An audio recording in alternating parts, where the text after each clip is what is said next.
지금부터 예일여고 간담회를 시작하도록 하겠습니다. 먼저 첫 번째는요. 대학에서 이 친구들이 2023년도에 대학을 갈 건데 재수를 안 한다는 조건 하에요.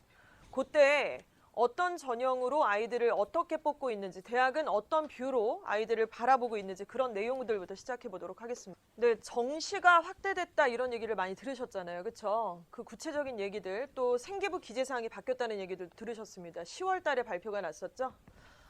일단은 지금 우리 자녀들이 지금 2023학년도에 대입을 앞두고 있는 상태고요.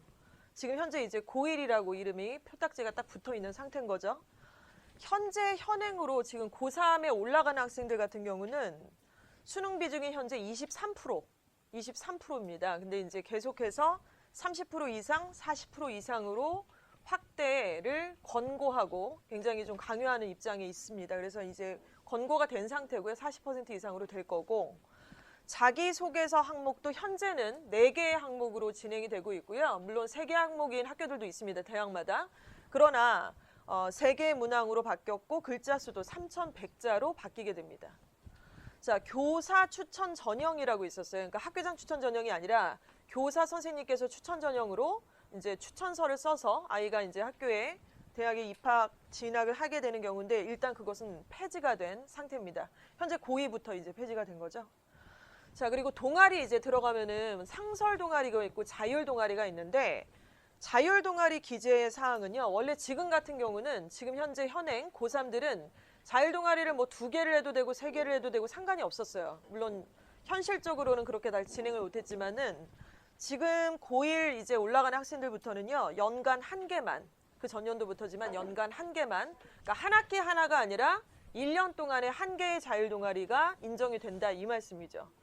이거는 상설 동아리가 아니에요. 학교에서 조명 들어라, 에일리언 들어라 이렇게 얘기할 때 그걸 해야 되는 거고, 그거 외에 자율 동아리가 하나 더 1년에 1개 인정이 된다. 이렇게 보시면 됩니다. 자, 그리고 수상 경력은 어떤가요? 수상 경력은 학기당 한 건만. 요거는 알고 계시죠? 지금 현재는 어떠냐면요. 그냥 타는 족족 다 기재가 돼요. 현재 고3 애들. 그러나 이제 2학년 올라가고 이제 고등학교 입학하는 애들부터는요. 한 학기당 딱 1개만 기재가 됩니다. 근데 이것도 이제 잘 보셔야 될 게, 얘가 나간다고 해서 그게 탄다는 보장이 없잖아요. 우리 애들이. 그러니까 하나 나가서 하나를 걔를 꼭 준다라는 보장이 없어요. 착각하시면 안 되는 게 몇 개를 나가서 하나를 건져야죠. 그래서 기재사항이 없는 것과 있는 것은 차이가 난다는 거. 이 부분도 말씀을 드립니다. 자, 그리고 독서 활동 같은 경우는 도서명가 저자 지금 쓰고 있어요. 그 전년도 이제 졸업한 애들 그 전년도에는 구체적인 내용들을 좀 쓰는 내용이 있었어요. 그러니까 책의 내용에 대해서. 근데 그런 것들이 없어졌고 현재 고3, 고2, 고1은 다 도서명가 저자를 쓰게 됩니다. 혹시 동생이 있으시다면 이제 지금 중3인 애들, 중3 올라가는 애들부터는 대거 또 많이 이제 좀 수정 변화가 좀 있는 상태고요. 하지만 제가 여기 폐지라고 이렇게 게재를 했더니만 그러면 생기부의 비교과 활동은 없어지는구나 라고 잘못 알고 계시는데, 이것들이 폐지되는 거지 남아있는 것들은 엄청나게 많습니다. 예를 들어 가장 중요한 교과 세특이 남아있죠. 글자 수도 변동이 없는 상태고요. 전체적인 추이를 한번 정리를 해보도록 하겠습니다. 이제 예일여고 1학년에 올라가는 우리 학생들 대학 입학을 하게 될 때 원서 쓸 때는요. 정시가 40%로 늘어납니다. 그렇죠? 자, 그리고 자기소개서 항목은 3개, 3,100자. 자, 그리고 교사 추천 전형 없어집니다. 자, 그리고 자율 동아리 연에 1개. 그러니까 고3 때까지 몇 개 할 수 있나요? 자율 동아리? 3개 할 수 있습니다. 선생님 3학년은 1학기밖에 1학기 해야죠. 1학기 완전 중요하죠. 3학년 1학기의 시나리오까지 해서 예일여고 올라가면 1학년 때 자율 동아리 하나, 2학년 때 하나, 3학년 1학기 때 하나, 이렇게 자율 동아리 3개를 해야 된다라는 거. 그 외에 학교에 개설되어 있는 상설 동아리 있잖아요. 그런 것들은 무조건 하나를 들으셔야 된다는 말씀을 좀 드립니다. 중간에 동아리, 상설 동아리가 바뀌는 경우들이 덜어 있을 수도 있어요. 그런데 어찌됐건 입학하자마자 전공과 관련 있는 상설 동아리는 선택을 하셔야 되고요. 그 구체적인 얘기는 예일여고의 서브 자료를 통해서 구체적으로 권해드리는 동아리 말씀을 드리도록 할 거예요. 그리고 수상 경력은 학기당 1개. 그러면 1년에는 몇 개죠? 2개. 그러면 3학년 1학기까지는 몇 개가 올라 있어야 가장 이상적인가요? 예, 5개가 올려져 있어야 됩니다. 근데 5개 따기가 쉽지가 않아요. 그러니까 여학교고 애들이 다 장난 아니게 불을 켜고 막 하기 때문에 수상의 주인공이 본인이 될 거라는 장담을 하기가 어려운 상태예요. 그래서 일단은 지원해야 되는 많은 대회들을 선별하셔서 준비를 좀 손빠르게 발빠르게 대비를 하셔야만 한다라는 거 강조를 좀 드리고 싶습니다. 도서 활동은 뭐 기존과 거의 비슷하게 진행을 한다고 보시면 되고요. 예, 그런데 여기서 이제 정색하고 한번 필요한 자료들을 얘기를 해보도록 할게요. 지금 뭐 뉴스에 뭐 어떤 브리핑을 보시러 오신 게 아니잖아요. 그러니까 오늘 간담회는요, 대한민국에서 지금 2023년도에 입시를 치르는 수많은 몇천 명의 학생들 중에 은평구에 있는 예일여고 학생들만을 위한 간담회예요. 그래서 막 딴 얘기 안 할 겁니다. 무슨 의치 한의대 얘기 이런 거 안 할 거고요. 스카이 얘기만 하고 뭐 이러지도 않을 것이고 자사고 특목고 이런 얘기만 집약적으로 하지 않을 거예요. 예일여고를 간 학생들이 어떻게 전략을 짜야 되는지 거기에 포커스를 맞춰서 모든 자료들은 만들어져 있습니다. 정시가 정말 40%가 늘어난다라고 했던 그 속내, 그 데이터에 대한 분석을 정확하게 우리가 좀 따져봐야 될 것 같아요. 일단은 지금 글씨가 좀 작아서 안 보이실 거고 이 자료는 제가 출력을 해서 드리지는 않았습니다. 전반적으로 검정색 글씨가 되어 있는 부분은 변화가 거의 없다고 보시면 돼요. 그리고 아까 앞 페이지에서 보시면은 40% 이상으로 정시가 늘어났는데 가로 열고 서울의 주요 16개 대학이라고 가로 열고 가로 닫고 써 있습니다. 그렇죠? 그러니까 기존에 저 16개 대학을 제외한 다른 대학들은 기존에 했던 대로 하는 거예요. 왜냐하면 권고사항을 미리 몇 년 전에 다 받아들였기 때문이죠. 그런데 그거를 고집을 부리고 끝까지 이제 정시를 늘리지 않았던 학교들이 있어요. 그 학교들이 타겟이 돼서 당신네들 16개 대학교 우리가 얘기하는 대로 정시 확대하지 않으면 예산 깎을 거야. 정부 지원금 없앨 수도 있어 라고 권고 아닌 권고가 들어간 겁니다. 그래서 순차적으로 갑자기 획 바뀌면은 또 이제 뭐 교육이 장난이냐, 뭐 교육이 이렇게 몇 년마다 정부 바뀔 때마다 바꾸냐, 뭐 이럴까봐 순차적으로 이렇게 바꾸는 이제 이런 양상을 보여주고 있죠. 그런데 말입니다. 실제로 보시면은 예를 들어 그 16개 대학 중에 하나가 경희대, 고대, 동국대, 그리고 이렇게 파란 색깔 되어 있는 뭐 숙대라든가 연대라든가 이화여대, 한국외대가 거기에 속한다고 보시면 돼요. 근데 그 추이를 보시면 예를 들어 경희대를 말씀을 드릴게요. 2020학년도에 지금 이제 대학교 1학년 올라가는 애들이죠. 걔네가 수시가 지금 경희대에서는 47%를 뽑았어요. 69%를 뽑았고 그중에 학종이 47%입니다. 그런데 이제 2021년도 올해 고3 올라가는 애들 있잖아요. 우리 친구들이 고3 돼서 대입 갈 때의 수시 정시 비율을 각 대학에서 당연히 아직 발표 안 했어요. 그래서 지금 고3인 아이들, 고3인 언니들이 이번에 이제 대입을 스타트를 딱 끊고 이제 출발선에 있지 않습니까? 걔네들이 올 하반기에 대학을 갈 때 각 대학에서는 몇 퍼센트 뽑겠다 이 자료가 있으니까 그걸 자료를 우리가 빗대서 볼 수밖에 없다는 거죠. 그런데 경희대 같은 경우는 69%의 수시가 67%로 줄이겠대요. 2% 줄였어요. 2%. 그리고 이 중에서 학종은 1% 줄었습니다. 그러니까 그냥 생각이 정시가 겁나게 확대됐대. 그러면 학종이 줄어들었대. 얘 딱 보니까 내신 다 안 나오니까 정시를 대비해야겠구만. 이렇게 단순히 논리를 정하시면 굉장히 그 피해의 주인공이 되실 수밖에 없다는 거죠. 경희대 같은 경우 그렇게 1% 수시가 줄고 학종도 딱 1% 줄었어요. 그리고 정시를 보면 31%였던 작년에 비해 2% 늘어난 33%입니다. 실제로 퍼센테이지가 굉장히 많이 오르지 않았다는 거예요. 그리고 뭐 조금 변화가 있는 학교 연세대 같은 경우 보겠습니다. 67%를 수시로 뽑았어요, 아이들을. 또 67%를 수시를 뽑았는데 64%로 줄었죠. 3% 많이 준 거라고 비교적 볼 수 있습니다. 그런데 학종으로 따지면 32%의 학생을 뽑았는데 오히려 학종은 늘었어요. 48%. 이게 진실이에요. 그리고 정시는 33%에서 36%를 늘었습니다. 이게 뭔 소리죠? 학종도 늘고 정시도 늘었어요. 연대 같은 경우는. 말이 되나요? 정원을 갑자기 늘렸나요? 퍼센테이지인데? 뭔가는 줄였겠죠. 그 뭔가가 뭘까요? 논술입니다. 논술과 특기자 전형, 기타 전형을 줄였고 대학의 입장에서 한번 바라봐 주세요. 정부는 정부 장려금이나 권고금에 대한 어떤 일종의 협박 아닌 협박을 하면서 정시를 확대를 해라. 지금 뭐 조국 전 법무부 장관부터 시작해갖고 너무 말이 많고 정말 교육에 어떤 공정한 잣대를 해야 되니까 이 정부가 있을 때 분위기 파악 좀 해라. 이렇게 얘기를 딱 찔렀어요. 근데 학생을 선발하는 권한은 누구한테 있나요? 대학한테 있습니다. 대학한테. 대학 입장에서는 가장 반가운 학생들이 학종으로 입학을 해서 우리 학과에 지원한 그런 학생들이에요. 일단 전과를 하거나 반수를 안 해요. 애들이 그런 경우. 근데 이제 점수 맞춰서 왔거나 정시로 왔거나 이런 애들은 학교 갈아타는 것들을 하기 위해 다 어디 있나요? 한 반년 정도 갔다가 여기 분위기 아닌 것 같아 그래서 다 강남 대성학원에 몰려 있어요. 거기에 일종의 빌보드 차트까지 있습니다. 애들이 이제 점수대별로 솔팅이 돼 있는 상태인 거죠. 대학 입장에서는 학종으로 아이들을 뽑고 싶어요. 그리고 정부는 정시를 늘리래요. 그러니까 방법은 딱 하나밖에 없어요. 논술과 기타 전형, 특기자 전형을 줄이는 거죠. 그 전형적인 부분을 지금 연세대학교가 이렇게 보여주고 있다. 이렇게 바라보시는 게 맞으실 것 같고요. 그래서 실제로 정시가 늘었냐면 어떤 학교를 바라보시면 학종으로 제일 많이 뽑고 그 다음에 정시, 학생부 교과로 제일 적게 뽑는 그런 학교도 있고요. 또 종합과 정시와 교과 전형을 비슷하게 아이들을 선발하는 학교도 있고 다 케바케라고 보시면 되는데 지금 이렇게 애들 입학식도 하기 전에 학부모님들 관심 있으셔서 코로나도 불사고 막 오신 거 아니에요? 지금 마스크 끼고. 근데 왜 오셨어요?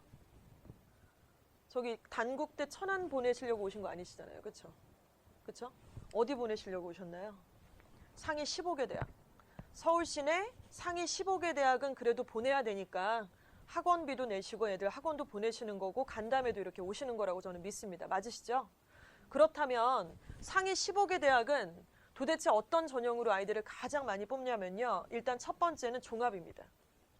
전국 단위로 보면은요. 전국 단위에서는 가장 많이 학생을 뽑는 선발 전형은 교과예요. 교과가 압도적이에요. 학생부 교과 전형. 그런데 15개 대학은 완전히 추이가 다르죠. 15개 대학에서는 종합으로 뽑는 전형은 44%고요. 그 다음이 정시 29.5%, 그리고 논술, 그리고 교과, 그리고 기타 부분입니다. 이것은 올해 고3 되는 학생들 기준으로 말씀을 드리는 거고 이것이 점점 뭐 조금씩 추이는 다르겠지만은 변하지 않는 어떤 기본적 메커니즘이 있다라는 것을 이해하시면 도움이 되실 것 같아요.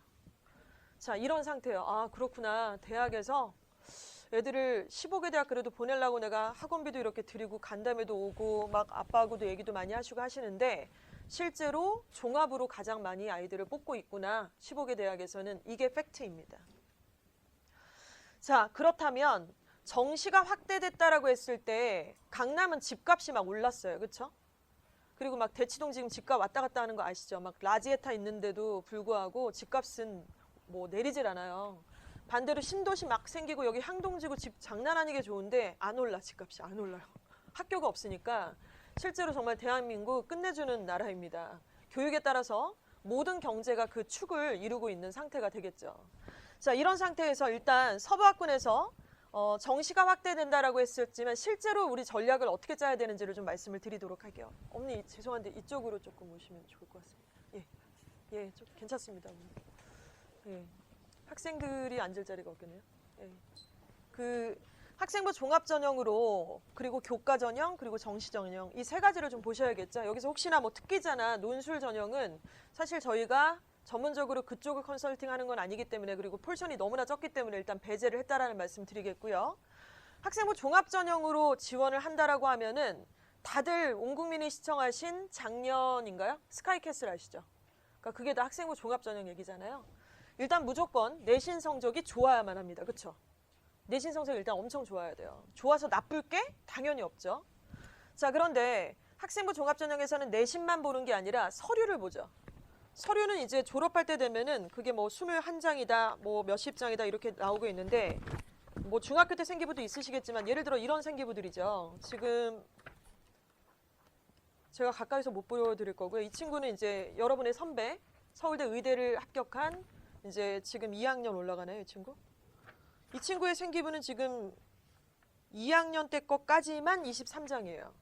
그래서 이런 생기부, 처음에 출결사, 인적사항, 학적사항, 출결사항, 수상 경력, 그 다음부터 이제 창체부터 시작해서 마지막에 담임 종합 의견까지가 이렇게 수록이 되어 있는데 이런 서류들을 보겠다는 거 아닙니까? 그래서 이런 내용들을 보겠다는 것이 생활기록부. 세 번째는 내신 성적과 생활기록부가 들어있는 이 내용을 토대로 자기소개서 1, 2, 3, 4번까지를 현재는 쓰죠. 우리 학생들은 3개만 쓰면 될 겁니다. 그렇죠? 자, 그리고 자소서를 통해서 면접을 보게 됩니다. 자, 이렇게 토탈 종합 선물 세트 같은 이런 전형을 우리가 학생부 종합 전형이라고 얘기를 하고요. 굉장히 머리가 아프죠. 이쪽 전형으로 얘기하면. 왜냐하면 되게 뭐 깜깜이 전형이다. 또는 붙어도 붙은 애는 너 왜 붙었어? 그러면 몰라요. 운이 좋은 것 같아요. 이러고 앉았고 떨어진 애는 잘 모르겠다고 걸리는 거 몇 개 있는데 딱 그건지는 잘 모르겠다라고 얘기를 하고요. 이 부분이 굉장히 우리한테는 숙제로 다가오는 전형일 수밖에 없을 것 같아요. 자, 그리고 학생부 교과 전형이 있는데요. 학생부 교과 전형에 대해서 사실 드리고 싶은 말씀이 좀 많아요. 예일여고 학생들 될 테니까. 일단은 학생부 교과 전형은 정량적인 내신 성적입니다. 그냥 내신 성적이 아니라 양적인 내신 성적이니까 이 생기부에 기재가 되어 있는 내신을 기계에다 넣고 돌려요.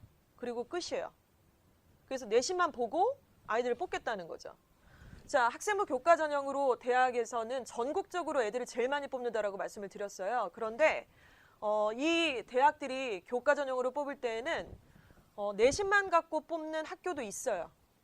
그런데 내신만 갖고는 못 믿겠어. 예를 들어서 예일여고 2등급이랑 한하고 2등급이 똑같나요? 말도 안 되죠. 예일여고 2등급하고 은평고등학교 2등급은 다르다는 거 아시잖아요. 그렇죠? 대학도 당연히 알겠죠. 그래서 상당히 많은 대학들은 학생부 교과로 뽑을 때 수능 최저 등급을 가져와 라고 기준을 줍니다. 이게 빡센 데는 3합 6도 있고요. 2합 6도 있고 학교마다 좀 기준이 달라요. 그래서 이 두 가지가 만족이 되면 합격을 하게 되는 상황이 됩니다. 자, 그리고 마지막으로 이제 정시 확대 됐으니까 그 정시를 얘기하는 그런 경우라고 좀 할 수가 있겠죠. 시장님 죄송한데. 예. 자, 그러면 정시는 2023년도 대입 기준으로 서울 주요 16개 대학이 40%로 확대가 된다라고 했는데 이것은 실제로는 서부학군 학생들한테는 별로 좋은 얘기는 아니에요. 저게 진짜로 레알 확대가 된다라고 한다면. 왜냐하면 우리 애들이 서울 의대도 가고 서울대도 합격을 하고 이번에도 지금 실적이 좋잖아요. 예일여고가. 작년보다 훨씬 낫습니다. 걔네가 다 정시로 가나요? 걔는 정시로 못 가요. 정시로 서울의대는 못 갔어요. 애초에. 그런데 2년 연속 서울의대를 배출한 은평구의 유일한 학교예요. 이번에 대성이 서울의대를 한 명 보냈지만은 정말 박수 쳐줘야 마땅하지만 예일여고는 이미 그 노하우를 알고 있다라는 거죠. 조명이라는 동아리가 있고 생기부의 기재사항을 알고 있고 세특에서의 메커니즘을 선생님들께서 다 알고 계시는데 우리 학교가 서울의대를 보내고 서울대를 보냈던 것은 정시로가 아니었습니다. 그걸 명심하셔야 돼요. 때문에 사실 정시로 애들을 많이 뽑는다라는 것은 예일여고 학생들 입장에서는 별로 반가울 얘기가 아니에요. 솔직히 말씀드려서. 그래서 이것은 서부학군으로 봤을 때는 좀 불리하다. 이렇게 볼 수가 있겠습니다. 아까 말씀드렸던 것처럼 수시가 이제 간소화돼서 논술과 특기자 전형이 거의 폐지 분위기로 가고 있고요. 그래서 결국에는 지금 말씀드리고 싶은 것은 예일여고 아이들 중에서도 등급별로 전략을 당연히 따로 짜야 되는데 제일 유리한 게 누구냐면 예일여고에서 상위권들이에요. 엄청 유리해졌어요. 근데 정시가 확대돼서 유리가 된 게 아니라 학생부 종합전형이 늘어났어요. 사실은 논술과 특기자가 줄어들고 뭐 정시는 정시대로 확대가 됐고 학생부 종합도 거의 그 정도 포션으로 늘어났다고 보셔야 되는데 그렇기 때문에 그래서 유리하다는 거예요. 학생부 종합전형으로 원래 우리 예일은 많이 보냈고 그런데 학생부 종합전형이 늘어났으니 유리하다 이렇게 바라볼 수가 있다라는 것이죠. 자, 그러면 서부학군 고등학교별의 대입 전략을 한번 보도록 하겠습니다. 지금 저희가 굳이 학교별로 10번에 나누어서 지금 간담회를 진행을 한다라고 말씀을 드렸는데 왜냐하면 고등학교마다 전략이 똑같을 수가 없기 때문이에요. 일단은 예일여고 그리고 대성고 선정고등학교의 과중반만 여기 해당이 됩니다. 일반반 여기 뺐고요. 자, 그리고 이대부고나 이화여고 중앙고 그러니까 자사고 혹은 자상고와 거의 비슷한 분위기의 일반고의 특별한 학교나 특별한 반들 이런 서부학군의 고등학교는 일단 첫 번째 학종이죠. 왜 학종인지는 앞에서 말씀을 드렸죠. 학종이 제일 15개 대학은 많이 뽑는다. 그리고 정시가 늘어났으니까 정시를 도전해야 되는 애들이 생겼어요. 그러니까 작년까지만 해도 저는 정시로 간다 그러고 나는 정시 파이터라 그러면 야 꼴값 떨지 말고 그냥 우리 학종을 끝까지 포기하면 안 되고 내신 3학년 1학기까지 해야 되지 좀 제발 좀 너무 그러지 좀 마. 이렇게 얘기 많이 했었고 논술로 간다는 애들한테도 논술 전형으로 합격한 선배가 없다 미안한데 현실적으로 좀 바라보자 이렇게 얘기했지만 이제 우리 2023학년도에 대입을 준비하는 우리 1학년 학생들부터는 조금 다릅니다. 정시 얘기를 해도 제가 되게 긍정적으로 상담을 할 수밖에 없는 입장이 된 거죠. 자, 그러면 명지고, 숭실고, 충안고, 동명여고, 선정고, 선율여고 어느 정도 차이가 나는지 잘 모르실 거예요. 특히나 첫째 자녀가 지금 예일여고로 가신 학부모님들은 뭐 많이 차이나? 뭐 들은 바로는 차이가 나긴 안 되는데 그래도 일반고잖아. 어떤 정도의 차이가 나지? 실감이 좀 안 나실 수 있는데요. 일단 차이는 나요. 구체적으로 다 말씀을 좀 드리도록 할게요. 자, 아직 내신 본 적이 없어요. 그쵸? 그 5월 달에 잡혀 있을 겁니다. 5월 첫째 주에 아마 내신이 예정이 학사 일정으로 잡혀 있을 거라고 바라보고 있고요. 저희도 거기에 맞춰서 일정을 짜고 있는데 일단은 내신은 9등급까지가 있죠. 그래서 우리 학부모님들께서 지금 중등부에서는 중학교에서는 막 전교 1등이었다. 전교에서 전교 회장 출신이었다. 혹은 뭐 전교권이었다. 전교권. 되게 의미심장한 말입니다. 전교권은 어디까지가 전교권인가 이제 이거에 대해서 좀 궁금한데 대부분 다 잘했죠. 왜냐하면 굉장히 케어를 많이 하시고 신경을 많이 쓰셔서 우리 아이들을 되게 곱게 이 딸들을 키우셨을 거라고 생각을 해요. 그래서 예일여고를 지원을 하셨을 거고 저도 내년에는 이제 둘째 아이가 고1에 올라가는데 예일여고를 보내려고 생각하고 있어요. 한 1년 전부터는 항상 결정을 하는데 둘째는 예일여고를 가도 되겠다 이렇게 생각을 좀 하고 있습니다. 일단은 여기 가서 내신이 1.0에서 1.5등급이다 그러면 완전 극상위권이죠. 여기 들어가면 굉장히 좋겠습니다만은 자녀분이 여기에 속한다라고 우리가 딱 확정 지을 수가 없어요. 지금 일단 까봐야지 알 수 있는 내용입니다. 대부분은 여기에 속할 가능성이 더 크죠. 자, 그런데 일단 나눴습니다. 내신이요. 앞에가 3자가 그려지면 안 돼요. 앞에가 3자가 그려지면 안 되고 2.4를 기준으로 말씀을 드릴게요. 2.5도 있고 2.6도 있고 2.7도 있지만 2.4라고 기준을 정한 데는 다 이유가 있어요.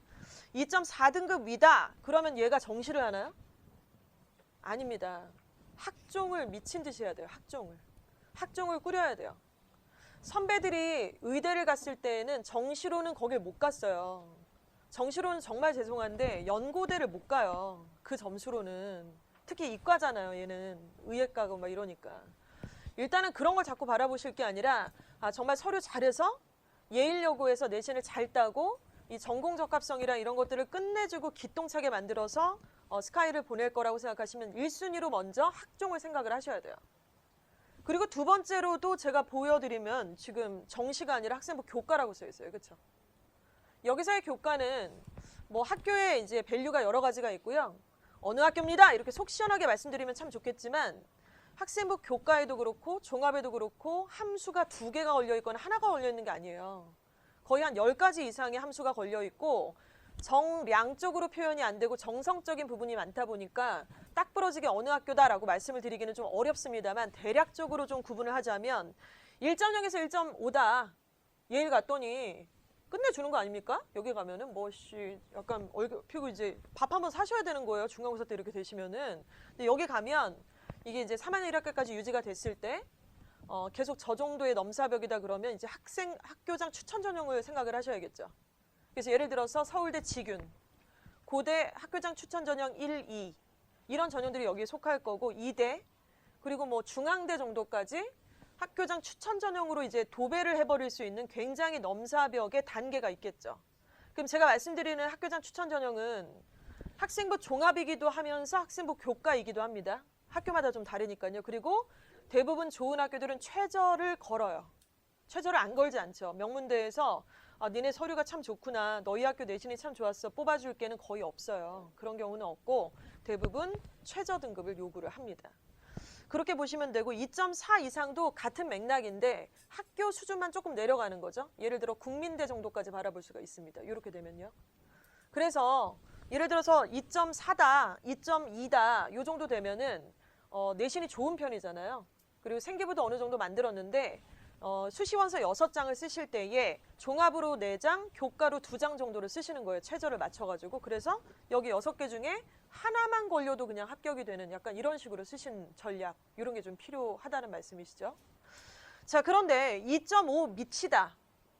근데 이거를 좀 착각하시면 안 되는 게 여러분 지금 학생들도 있는데 그 중간고사 하나의 점수를 가지고 이걸 정하시는 거 절대 아니에요. 그 말도 안 되는 말씀이고요. 그거는 언제 정하시는 건지도 말씀을 드릴 건데 그 밑에 아이들은 제가 이제 이 앞장에 말씀드렸잖아요.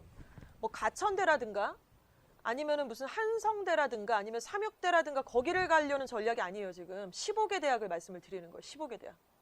15개 대학을 간다 그랬을 때 예일여고 딱 갔더니 계속 3.2 뜨고 3.4 뜨고 막 해요. 애들이 엄청 열심히 하는데 밤새서 막 꼴딱거리고 머리도 못 감고 학교에 가고 막 대상포진 걸리고 막 머리 빠지고 그런데도 애가 3.3인 거예요. 계속 죽을 똥 살똥 하는데 그러니까 엄마가 너무 미안해서 공부하라 소리도 못 한대요. 공부를 하는데도 그러니까 애도 미치겠죠. 그런데 얘가 15개 대학은 죽어도 가야겠대요. 그러면 그때는 학생부 종합과 혹은 정시 둘 중에 선택을 하셔야 돼요. 기로를 세우셔야 돼요.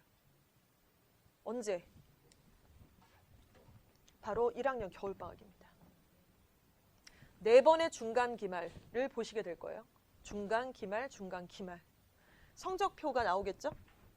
그리고 생기부 기재는 1학기 말에 거의 다 이제 기재를 하게 되는 시즌이 옵니다. 그렇게 됐을 때 일단은 기준은 내신이 될 수밖에 없는데 생기부도 보고 내신도 보고 해서 아, 얘가 지금 내신이 예일에서 3.3이다. 3.5다. 근데 나 서울에 있는 데는 좀 보내야겠고 15개 대학은 좀 애가 싹수가 있다. 그리고 또 중간에 뭘 보셔야 되냐면 내신하고 서류만 보시는 게 아니라 3월과 6월과 11월에 모의고사를 보잖아요. 그 점수를 여러분들이 그냥 가볍게 넘기시면 안 돼요. 그건 기준이 될 수밖에 없으니까 아, 그러면 얘는 지금 정시 파이터로 좀 내가 써야겠다. 재수까지 생각하고 그래서 1학년 겨울방학 때 아까 말씀드렸던 2.6 아래 3점대 요 학생들은 정시 파이터로 갈지 아니면 학종으로 더 한번 밀어볼지 1학년 겨울방학 때 결정을 그때 하시는 거예요. 이해가 가시죠? 이거 원래는요 2학년 여름방학 때 하는 거였거든요. 근데 정시가 확대가 되고 색깔이 완전히 달라졌기 때문에 한 6개월 더 미리 결정을 해야 되는 그런 어떤 세대가 되신 거예요. 지금 현재. 자, 그래서 결국 내신은 무조건 기본이죠. 1학년 때. 선택이 아니에요. 제발 점수를 딱 봤는데 내가 3점 몇이 뜨고 말로 다 할 수 없는 등급을 받았다라고 하더라도 포기하시는 게 아닙니다. 1학년 말까지는 무조건 끝까지 가져야 되고요. 그 다음에 최저 등급으로 무엇을 맞출지에 대해서 알아봐야 되니까 수능 보셔야겠죠. 자, 그리고 생기부 이런 것들을 보셔서 1년간의 데이터를 결정을 하셔야 되는 상황입니다. 네. 여기까지가 2023학년도에 아이들을 대학에서 어떻게 뽑고 있는지에 대한 개괄적인 설명을 좀 드렸어요. 그리고 이제 2부부터는 예일여고 내신 출제 경향과 예일여고 내신이 어렵다라는 얘기는 많이 들으셨죠? 예. 근데 저 그렇게 생각합니다. 예일여고가 무슨 민사고는 아니잖아요? 하나고도 아니잖아요? 이대부고 아니잖아요? 그러니까 좀 정신을 차렸으면 좋겠어요. 그냥 일반고예요. 서울 시내에 있는 은평고에 있는 일반 사립고입니다. 좀 빡센 건 맞아요. 상대적으로. 그리고 약간 어려운 것도 많은데 그렇게 막 절대로 넘을 수 없는 넘사벽이다 이렇게 생각하는 것 자체가 영화 곡성을 떠올리게 하는 상황입니다. 두려움이죠. 그냥 실체가 없는데 자꾸 두려움만 커지는 이런 상황들에 대해서 좀 전제를 깔고 시작을 하고 싶어요. 저도 사실은 예일여고 내신을 한 8년, 9년간 쉬지 않고 계속 진행을 했었는데 처음에는 다른 학교랑 같이 대비를 하게 될 때 좀 되게 부담스럽더라고요. 솔직히 말씀드려서. 특히 학년이 올라갈수록 아, 범위는 또 왜 이렇게 많고 예측이 안 되게 또 이렇게 나왔다고? 아, 미쳐버리겠네. 이제 이러고 또 대비하고 막 이런 식의 어떤 초창기가 좀 있었다면은 지금은 어떠냐면 거듭하고 반복하고 이 학습법에 대해서 연구를 하면 할수록 심플해지는 부분들이 분명히 생겨요. 그래서 그 노하우를 당연히 저만 갖고 있는 게 아니라 이걸 공유하려고 이제 같이 모시게 된 거고요. 그래서 차근차근 예일여고 영어 내신에 대해서 한번 돋파보도록 하겠습니다. 먼저 범위가 좀 많습니다. 근데 범위가 외고보다 많진 않아요. 하나고보다 많지 않아요. 이대부고보다 많지 않습니다. 그냥 딱 그 정도 수준이에요. 자사고 밑에 정도의 수준? 요 정도고요. 주변 친구들 명지고나 선정고나 선일여고보다는 많아요. 그러니까 기준을 어떻게 보냐에 따라서 많다 적다라고 얘기하는데 겁 좀 그만 먹었으면 좋겠어요. 그냥 조금 많은 편이에요. 자, 그래서 일단 능률복화 어원편을 우리 학생들이 PH3반을 제외하고는 지금 정규 교재로 꽂혀서 진행 중에 있습니다. 거의 한 바퀴를 다 돌았는데요. 이 교재가 예일여고는 1과부터 15과까지가 중간고사의 시험 범위고 16과부터 30과까지가 기말고사의 범위에 꽂혀져 있습니다. 그래서 1년 내내 또 2학기가 되면 예측이 가능하시죠. 31과부터 45과까지. 이렇게 해서 60과가 1년 중에 쫙 끝나요. 시험 범위로. 자, 그렇게 되고 빠바 구문이라는 능률출판사에서 나온 부교재인데 올해에도 이 교재를 채택할지 여부는 저는 모르겠습니다. 제가 그걸 맞출 필요도 없고요. 저는 교재가 바뀌면 빨리 대비해서 빨리 분석해서 우리 학생들하고 같이 예일여고의 스타일에 맞게끔 계속 준비만 하면 되는 사람이니까 이 부분은 어찌됐건 한 4, 5년간 바뀌지 않았고 능률출판사에 나오는 빠바 구문 독해 시리즈가 있어요. 원래 구문이 있고 유형이 있고 종합이 있는데 원래는 1학년은 구문책만 썼었거든요. 그리고 2학년이 돼서 유형을 쓰고 뭐 이런 식이었는데 이게 점점 애들이 공부를 잘해서 그러는지 어떤지 이걸 압축을 해서 빠바 구문 독해를 1학기에 다 돌려버리고요. 2학기 때는 유형 독해라는 좀 레벨이 좀 더 높은 걸 쓰고 원래 2학년 때는 종합을 썼는데 2학년은 지금 완전히 무슨 다른 학교가 된 것처럼 출제 경향도 다 바꾸고 교재도 다 바꾸고 있어요. 그래서 2학년은 올해에도 어떤 교재를 할지는 모르겠습니다. 아무튼 이 교재가 이제 책정이 되면 시험 범위로 이렇게 어떤 쉬운 지문은 빼요. 예를 들어 심경 분위기 뭐 이런 문제는 다 빼버립니다. 그래서 이제 한 4, 5과에서 선별된 지문들이 시험 범위에 속하게 되는데 지문의 개수를 세어보면 한 50에서 60개예요. 그래서 이제 하나의 지문에 수능 지문이죠. 수능 지문 고등학교 한 2학년 정도 수준이라고 보시면 되고 그리고 교과서 한 과. 자, 이런 식으로 출제가 돼 있어요. 지금 써놓고 보니까 뭐 그렇게 많은 것 같지도 않아요. 그렇죠? 다른 학교는 어떠냐면은 부교재가 들어가더라도 뭐 지문 한 20개? 혹은 모의고사 한 세트? 뭐 이 정도밖에 안 되니까 그거에 비하면 좀 많다라고 얘기를 하는 거죠. 자, 지문의 수준은요. 고등학교 1학년 수준이라고 보기에는 조금 어려워요. 그래서 그렇다고 2학년 수준이라고 하기도 좀 뭐하고 아무튼 1학년과 2학년의 한 중간 난이도 수준의 교재로 책정이 돼요. 근데 만약에 우리 귀대계 자녀께서 너무 어렵다라고 느끼면은 그 친구가 수준보다 조금 밑에 수업을 듣고 있기 때문에 그럴 수 있어요. 근데 이주아 어학원에서 지금 하는 교재는 중등 과정의 교재는 단 한 권도 없습니다. 무조건 고등학교 1학년, 2학년 혹은 2학년 하반기의 교재로 진행을 하기 때문에 지금 여러분들이 수업을 듣고 있는 그 정도 난이도보다는 조금 더 쉽다. 이렇게 생각할 수도 있어요. 자, 그리고 선택지 어휘가 굉장히 어렵습니다. 선택지 어휘가 지금 보이실지 모르겠지만 아무튼 지문의 내용은 있는데 내가 다 알고 있는 내용이에요. 공부를 했으니까. 그런데 갑자기 선택지에서 주제를 고르라거나 빈칸에 빵꾸 뚫어놓고 여기다가 뭘 써야 될지를 고르라고 하는데 차라리 똑같이 쓰라 그러면 난 고르겠어요. 왜냐면 완전히 다 외워버렸거든. 근데 똑같은 게 없는 거죠. 듣보잡 보기가 선택지 안에서 3개 이상이 나오는 거예요. 그래서 갑자기 약간 현타가 오겠죠. 그래서 그런 문제들이 좀 어렵게 느껴지는 이유들. 선택지 1, 2, 3, 4, 5번의 선택지 어휘가 매우 어렵다. 보지 못했던 어휘다. 시험 범위에서도 안 나왔던 어휘다. 이게 포인트입니다. 자, 그리고 지문이 간접 연계가 된다라고 되게 어렵게 써놨어요. 간접 연계가 있다는 얘기는 직접 연계도 있다는 얘기겠죠. 우리가 지금 현재 이번 주부터 고3들은 수능 특강이 수업으로 진행이 되는데 EBS 교재가 수능에 그대로 출제가 된다라는 말 들어보셨죠? 그게 뭐 50%다, 70%다 이렇게 있는데 그대로 진행이 된다라는 것에 2가지 종류가 있어요. 직접 연계가 있고 간접 연계가 있습니다.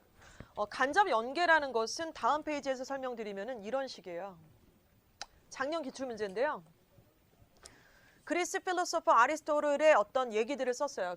아리스토텔레스가 중용이라는 그런 어떤 철학적 용어를 설명하고 중용을 어떤 식으로 가치를 매기는지에 대해 설명하는 간단한 글이었어요. 내용 자체도 그렇게 쉽지는 않았던 것 같아요. 중용?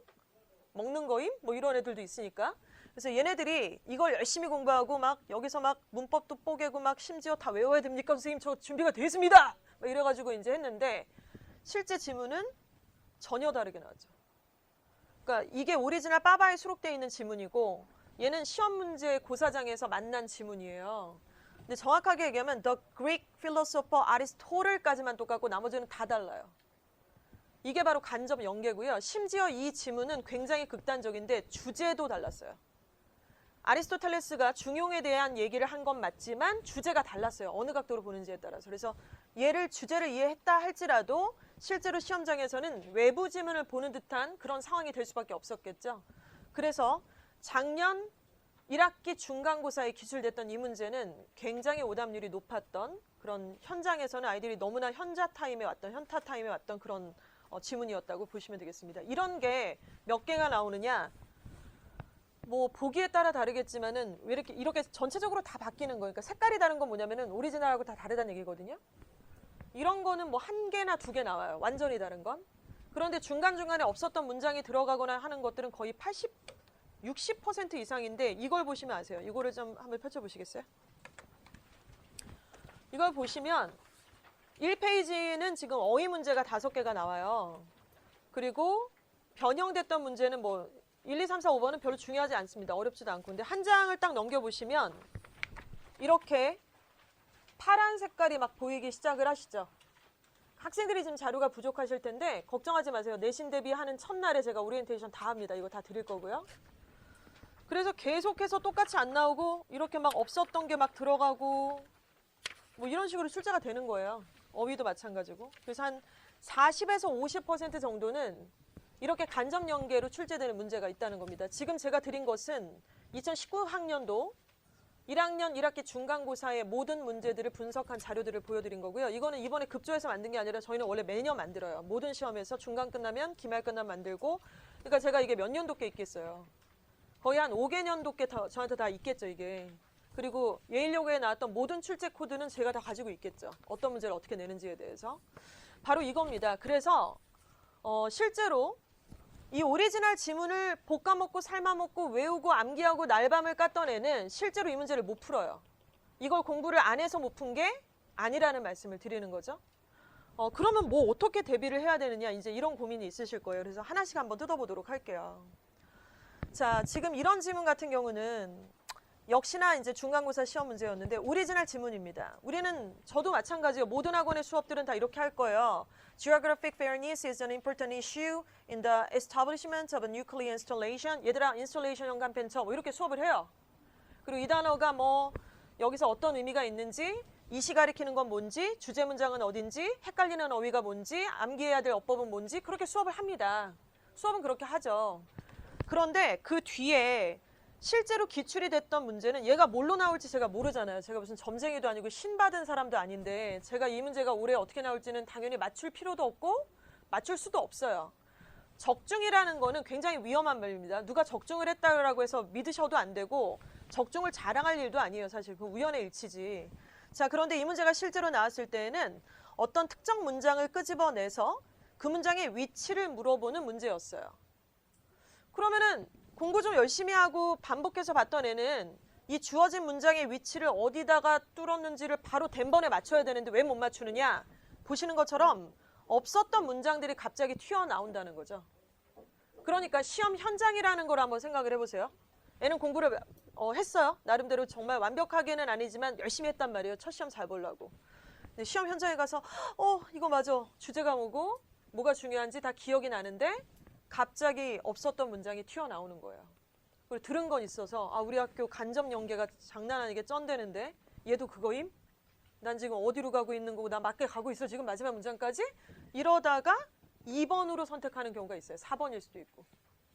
그러니까 이게 단순한 것 같지만 학생들이 지금 고작 해봤자 고1이고 이 내신이 시험 성적에 기려오게 된다라는 그 긴장감을 가진 상태에서 내가 공부했던 내용이 고스란히 똑같이 100% 일치해서 나오지 않는다라는 그 문제들을 40% 직면할 때의 그 체감, 온도를 한번 생각을 해보시면 될 것 같아요. 이런 게 어렵다라는 포인트를 드리는 거고 어휘는 능률법과 어원편 여러분 다 외우고 있죠? 근데 이주환은 진짜 단어를 너무 불친절하게 시험 보지. 반이어도 보고 동의어도 보고 표제어도 보고 예문도 보고 예를 들어 단어가 30개면 그중에 15개를 보는 게 아니라 30개를 진짜 다 봐. 그러니까 이런 식으로 보고 있는데 능률법과 어원편은 예문이 100% 똑같이 나와요. 1학년은. 2학년은 똑같이 안 나옵니다. 근데 1학년은 시험범위 아까 15가라고 말씀드렸잖아요. 근데 15가에 있는 단어가 이렇게 똑똑 띄어서 나오는 게 아니라 예문 안에서 이 단어가 들어가는 게 어울려 안 어울려 이렇게 물어보는 문제 5문제. 한 문제당 1점. 틀리면 비용신. 이렇게 되는 거예요. 그래서 이거는 무조건 다 맞아야 되고 가끔 1등급 애들이 선생님 저 어휘에서 하나 틀렸어요. 뭐 연병하고 있는 거지. 진짜 하나라도 틀리면 안 되는 문제입니다. 왜냐하면 1점 때문에 등급이 바뀌어요. 1점 때문에 등급이 바뀝니다. 자, 이런 어휘 문제가 있습니다. 자, 그러면 솔루션을 좀 말씀을 드리도록 할게요. 저는 이제 매년마다 겪으니까 지금 학부모님들은 아마도 학생들도 중간고사 때 저와 함께 하실 가능성이 거의 100% 있으실 것 같은데 내신 대비를 딱 시작하는 개강과 동시에 신규생들이 많이 와요. 신규생들이 매우 많이 오고 혹은 중간고사가 끝난 직후 그러니까 한 5월 둘째 주나 셋째 주에 내신에 아주 깊은 상처를 받고 계신 학부모님들과 학생들이 또 같이 오십니다. 근데 우세요. 많이 우세요. 실제로 매년마다 많이 우세요. 이럴 줄은 몰랐대요. 그래도 한 2나 3이 나올 줄 알았지 내가 이럴 줄은 몰랐다. 왜냐면 3월 모평을 이미 성적을 보신 거예요. 입학하자마자 3월 달에 모의고사 보잖아요. 전국 모평. 거기서 꽤 괜찮았거든요. 2등급은 나왔거든요. 아니면 1등급 나온 애도 있어요. 심지어 100점도 있어요. 100점 1등급, 1등급에 가까운 2등급의 학생들이 예일여고 내신에서 절대로 1, 2등급 나온다라고 계산하시면 안 돼요. 그 친구들 중에서 3등급, 4등급이 굉장히 많이 있습니다. 그러니까 왜 그러느냐? 고1 3월 모평이라는 그 숫자는 허수잖아요. 그거는 100점에 맞을 수도 있고 하나를 틀릴 수도 있어요. 물론 80점이면 진짜 레알 80점이지 걔가 뭐 실수해서 그런 건 아니겠지만 상위층의 그 점수권으로 갔을 때 그게 그렇게 높은 점수는 아니라는 말씀을 좀 드리는 거고요. 일단 그래서 나는 이 정도는 몰랐었다. 이 정도일 거라고는 생각을 못했다. 뭐가 잘못된 것 같다. 그러면서 이제 이게 현실이냐 실화냐 막 이래가면서 굉장히 좀 힘들어 하세요. 그래서 말씀을 드립니다. 우리 자녀가 3등급이나 2등급이면 매우 좋죠. 2등급이면 더 할 나위 없겠지만 일단 5등급. 5등급의 전략은 이겁니다. 제가 내신 중간에도 말씀을 드리는데요. 극단적으로가 아니라 진짜 솔직하게 말씀드리는 거예요. 저는 제 주제 파악을 해요. 저는 교육자가 아닙니다. 저 교육학과 나오지도 않았고 교육하고 관계없어요. 저. 다만 교육 사업을 하죠. 그리고 제가 맡고 있는 지금 본부는 예일여고의 학생들의 내신을 잘 보게 하는 게 첫 번째 미션입니다. 맞죠? 제가 제대로 하고 있는 거 맞죠? 저 얘네들의 여러분의 영어 실력 쌓고 이런 거 별로 관심 없어요. 솔직히 말씀드려서. 저한테 딱 미션 태스크는 여러분의 예일여고 내신하고 영어 내신 그리고 수능에서 최저 등급 맞을 때 영어가 효자 과목 하게 하는 거 딱 두 가지밖에 생각 안 합니다. 그래서 뭐 다른 거는 잘 모르겠어요. 솔직히. 그리고 물론 자녀들을 귀하게 맡겨주셨기 때문에 언행도 조심해야 되고 기본적으로 사람 노릇으로 아이들한테 도리를 다해야 된다는 거 그 정도는 알고 있어요. 근데 일단은 제가 가장 꽂혀 있는 건 예일여고 2020학년도에 내신을 어떻게 하면 잘 보게 할 건가 딱 그거밖에 없습니다. 따라서 그것을 위해서 필요한 수업과 교재와 자료와 이런 것만 하면 된다고 생각해요. 다른 거 다 필요 없고. 자, 그러면 5등급인 학생이 4등급을 받는 게 일단은 단계별로 목표가 있겠죠? 근데 이런 애가 왜 킬러 문제를 다뤄요? 전 이해가 안 가요. 수학도 왜 4등급, 3등급 애가 왜 킬러를 건드려요? 이것도 언젠간 해야 된대요. 그 언젠가 하면 되잖아요. 일단은 등급의 단계가 있는 거잖아요. 그렇죠? 자, 그래서 5등급 학생이 4등급이 되기 위해서는 일단 아까 말씀드린 우습게 봤던 능률복화 어원편의 5개 문제 꼭 맞아야 돼요. 그게 일단 첫 번째 단계고요. 두 번째는 간접 연계가 100%가 아니에요. 그렇죠? 아까 전에 막 이렇게 확 바뀌어갖고 막 나오는 그 사람 환장하게 만드는 그런 점수들이 100%가 아닙니다. 직접 연계 문제가 12문항이 출제가 됐어요. 작년 1학년 1학기 기준으로 배점으로 따지면 40.8점입니다. 그러니까 어휘가 5문항이었잖아요. 그러니까 이거 합치면 45.8점이에요. 그러니까 이거 맞추고 나머지 다 틀릴 거 아니잖아요. 나는 양심껏 맞출란다. 그리고 이건 나머지 틀리는 건 아니기 때문에 일단 이 기본적으로 맞출 수 있는 문제를 먼저 확실하게 다 맞춰놓고 간접 연계에서는 내가 정말 최선을 다해서 열심히 해서 한번 도전을 해보겠다. 이렇게 해서 한 60점대 이상까지 올라가는 거를 생각을 하셔야 돼요. 자, 그런데 저희 학원에도 있어요. 그리고 중간에 신입생들한테도 있는데 정말 이상한 점수를 받기도 해요. 득점이야 실점이야 이렇게 묻게 되는 점수 있잖아요. 예를 들어서 32점 있어요. 28점도 있어요. 아유 우리 집에는 아니겠지. 아니었으면 좋겠지만 물론 아니겠지만 있습니다. 존재합니다. 왜 그런지를 보시면 알 것 같아요. 중학교 때하고는 완전히 다르잖아요. 시험 범위 자체도 다르고. 자, 아무튼 그렇고요. 3에서 2등급이 되는 전략은 일단 이거를 딱 갖고 가야 되겠죠. 이 두 개는 갖고 가고 서술형 주관식의 코드를 먼저 익히는 게 굉장히 중요한데요. 작년 기준으로는 이게 이제 해마다 조금씩 바뀌어요. 재작년에는 안 그랬는데 작년에는 중간고사 때는 서술형이 안 나오고요. 기말고사에만 서술형이 나왔습니다. 중간고사는 올 객관식, 기말고사 때는 서술형 이렇게 이제 출제가 됐었고요. 뭐 전년도를 더 얘기하자면 외부 지문도 늘 나왔었고 했는데 1학년은 아무튼 선행학습 금지법 때문에 한번 걸렸어요. 제가 보니까. 그래서 중간에 한번 걸렸던 시즌에는 갑자기 빠바 범위가 확 축소가 되고 교과서 범위가 늘기도 하고 뭐 그런 적이 작년 기준이 있었어요. 지금 2학년 올라가는 애들 기준으로. 아무튼 간에 서술형 주관식의 코드를 익혀야 되는데 아무 문제나 막 내지 않거든요. 나오는 문제와 나오지 않는 문제가 정해져 있습니다. 예를 들어 단어를 배열해서 영작하시오, 가로 열고 어형 변화 가능. 이게 출제 코드예요.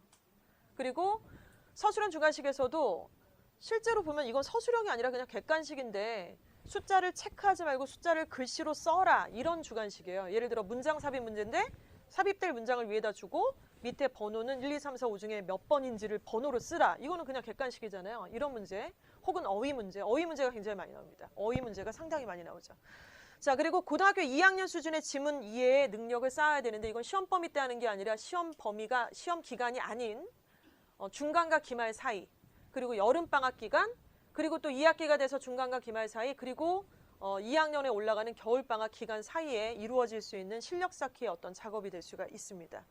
자, 그리고 2등급에서 1등급으로 못 올라가는 그 정말 여기가 지금 정말 뭐라 그래야 될까요? 화병이 나는 약간 그 단계에 있어요. 그리고 또 1등급인 애가 계속 1등급을 유지하는 게 아니라 왔다리 갔다리 하잖아요. 그래서 요 아이들은 일단 기본적으로 제가 늘 강조하는 거는 무조건 어휘예요. 그래서 어휘를 어떻게 주냐면 얘들아 어휘가 너무 중요해. 2학년 어휘를 다 외워야 돼. 이게 무슨 아무나 할 수 있는 말이고 아무나 안 할 수도 있는 그런 말 아닙니까? 예일여고 어휘 집이 있어요. 그러니까 이거는 시중에 있는 게 아니라 예일여고의 기출문제에서 선택지에서 다루었던 단골 어휘 집이 있습니다. 당연히 학원에 있죠, 저는. 그래서 그런 어휘들을 먼저 체크를 하게 해요. 첫 번째, 자신의 어휘 테스트를 봐야 되니까, 실력을. 그래서 이제 그 어휘 중에서 동의어가 있고 반의어가 있고 동의어로 쓸 수 있는 어휘와 반의어로 쓸 수 없는 어휘들이 있습니다. 그런 것들을 구분을 해야 돼요.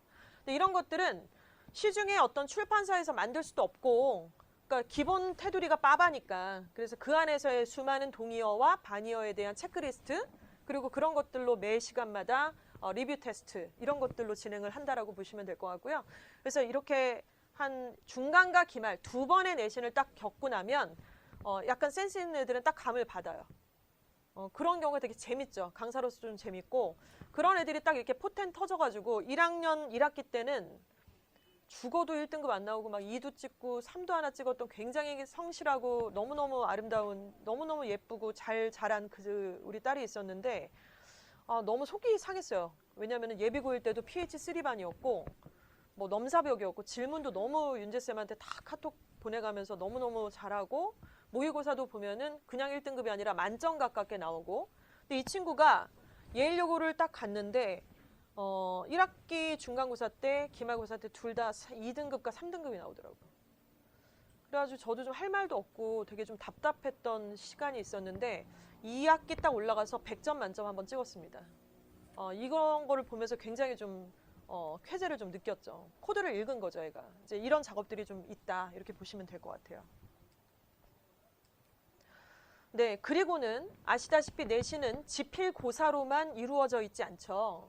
수행평가는 지금 자녀분들 중에 동생이 있다면 더더욱 좀 강조해서 드리고 싶은 말씀인데, 아까 앞에서도 보셨듯이 생기부 기재사항들이 대폭 많이 바뀌었습니다. 그렇죠? 그러나 바뀌지 않는 것은 교과세부 특기사항, 교과 세특이에요, 세특. 아까 제가 교무실에 있었을 때도 동명여고 학생들이 이제 핸드폰 사진을 막 가지고 와서 세특 지금 쓰는 마지막 시즌이니까 이거 좀 고쳐야 되지 않냐 뭐 이러면서 막 보여주면서 사진 찍어서 갖고 오고 전달해 줬는데, 그 세특의 가장 골자는 수행평가예요. 그리고 지금 여고고 물론 이과도 있습니다만은 문과의 대부분의 학생들은 지금 사회학과나 뭐 행정학과나 머신학과를 생각하겠지만 현실은 어문을 갈 확률이 높아요. 사실. 그랬을 때 영어랑 국어의 세특은 굉장히 중요합니다. 그렇죠? 그 세특의 가장 핵심이 뭐냐면 수행평가예요. 그리고 보고서, 발표서인데 예일여고 수행평가는 당연히 이제 1, 2학기에 나눠서 진행을 하게 되고요. 15개의 영작을 써야 돼요. 그런데 학교에서 자체적으로 쓰기도 하지만 미리 써서 저한테 첨삭 다 받고 다 암기를 해요. 암기를 해서 일단은 쓰고 쓴 내용을 5분 안에 스피치를 해야 돼요. 5분 안에 스피치를 해야 되고 그 시간이 넘어가면 안 됩니다. 그게 한 가지 컨텐츠로 쓰기와 말하기가 다 책정이 되는 그런 시스템이고요. 이거는 올해도 거의 똑같이 갈 거라고 생각이 됩니다. 왜냐하면 거의 한 5년간 변하지 않았기 때문에 주제는 내가 했던 봉사활동입니다. 그리고 뭐 나한테 영향력을 줬던 수많은 사건들 뭐 이런 것들도 있는데 주제도 거의 대동소이하다라고 보시면 되고 15개의 문장으로 영작을 하는 거예요. 그리고 그것을 말하면 말하기에 배점이 잡히게 되는 거고요. 그리고 거기서 뽑힌 애들이 뭐가 나오냐면 영어 수행평가를 영어 그 경시대회에 그게 나갑니다. 그러면 걔네들한테는 선생님이 요청을 하세요. 야, 15문장 말고 20문장으로 만들어 와 라고 걔네들한테 얘기를 해요. 그럼 걔네들이 또 저한테 첨삭을 받으러 와요. 그래서 문장을 좀 더 늘리죠. 그래서 이번에 지금 2학년 올라가는 학생들 중에 우리 학부님들이 이제 사진 찍어서 저한테 탁 리로스쿨 들어가갖고 사진 찍어서 보내주셨는데 대상, 그리고 오세진, 금상, 또 우리 윤지혜, 대상과 금상이 다 이주아학원 출신, 제가 다 손봐줬던 그런 아이들의 이런 첨삭 내용들이었습니다. 되게 어렵지 않고요. 근데 안 써본 애들은 너무 어렵죠. 그래서 이제 이걸 어떻게 내야 되냐면 꼭 우리말로 먼저 쓰고요. 그리고 그 내용을 영어로 쓰고요. 그래서 두 가지를 저한테 메일을 보내야만, 그리고 반드시 선생님 저 내일까지인데 어떡하죠 이러면 안 돼요. 진짜 그거는 서로 못할 짓이고 어느 날까지 써서 내라고 하면은 그 시간까지 제출을 해서 첨삭을 해서 다시 돌려주는, 이렇게 해서 외우는 시간도 필요하니까 그렇게 해서 하면 이건 실점이 없습니다. 이건 배점이 상당히 크니까 학부모님들께서 시즌 되면 좀 같이 챙겨주셔야 되는 부분이고요. 왜 한국말로 쓰라고 하냐면 못 쓰는 애들은 도대체 네가 하고 싶었던 말이 뭔지 제가 이해가 안 가요. 무슨 말인지 하나도 이해가 안 가고 글을 되게 못 써요, 애들이. 그래가지고 일단 첨삭을 할 때 기준이 될 만한 것들은 필요하다. 이런 말씀을 좀 드리겠습니다. 네, 여기까지가 예일여고 내신의 어떤 내용이었고요. 지금 제가 내신에 관련된 콘텐츠를 2개를 드렸었는데 이거는 이제 중간고사에 대한 분석지, 그리고 아까 보여드렸던 원래 오리지널 지문과 변형 문제의 차이점. 근데 이게 지금 페이지가 15페이지거든요. 그래서 이거는 학부모님들도 좀 많이 보셔야 되고요. 학생들이 봐야죠, 뭐 사실은. 그래서 화장실 변기 옆에 이렇게 잡지 꽂아 놓는데 이렇게 계속 꽂아 놓으시고, 이게 중간고사, 그러니까 앞으로 한 2달여 가는 여러분의 딱 이렇게 펼치면 볼 수 있는 그런 컨텐츠가 좀 되셨으면 좋겠는 게 이렇습니다. 그 좀 답답할 때가 많아요. 안타까울 때도 많고, 시험에서 출제자가 뭘 내는지를 알고 공부를 좀 했으면 좋겠어요. 그러니까 두루뭉실 전체를 다 열심히 할 거야, 다 잘할 거야가 아니라 시험에서 내는 거, 시험만 잘 보면 되는 거 아닙니까? 시험만 잘 보면 되는 거 맞잖아요. 시험을 잘 보는 게 쉽지도 않지만 시험을 잘 봐야만 합니다. 그래서 시험에서 어떤 건 나오고 어떤 건 안 나오는지를 좀 파악하고 거기에 맞춰서 일단은 순차적으로 시험 대비를 좀 하셔야 된다 말씀을 좀 드리겠습니다. 자, 그리고 두 번째 서브 자료로 예일여고만의 이 주황색 자료를 같이 한번 보시면서 말씀을 좀 드리도록 할게요.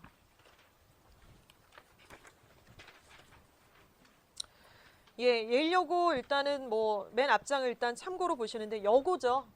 그렇죠? 그리고 과학 중점 반이 있고요. 혹시 과중반 있으시면 손을 좀 잠깐 들어주시겠어요? 예, 한 분? 네, 2분, 3분 있으시고요. 예, 과중반.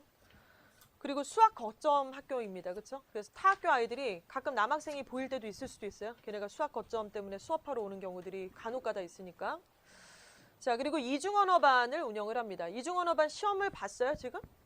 아직 안 봤어요? 예. 이중언어반을 신청을 안 하신 분 손 들어보세요. 안 하신 분. 예, 안 하셨군요. 예. 이중언어반이 일반 반하고 뭐 엄청난 차이가 있고 그렇지 않아요. 근데 분위기가 일단 좋아요. 분위기가. 그리고 선배들은 일단 권하는 부분이기는 하고요. 그리고 이중언어반 신청자가 워낙 많다 보니까 선별을 하는 시험을 보기는 하는데 전에는 뭐 선별하는 시험 보지도 않았습니다. 에세이를 써서 그런 내용들을 약간 요식행위로 이렇게 걸러내겠다 뭐 이런 부분이 좀 있고요. 이중언어반만이 참여하는 뭐 예를 들어서 교수 초청해서 어떤 연설 뭐 이런 진로 적성에 대한 이런 뭐 담화문을 한다던가 뭐 그런 연설에 참여를 한다던가 이런 학교 일정들이 좀 있는 거고요. 이중언어반은 학생은 충분히 그걸 이용하시면 되고, 이중언어반이 아니라고 해서 되게 불리하다고 생각하시면 그것도 이상한 것 같고, 일단 그렇습니다. 큰 차이가 나진 않습니다.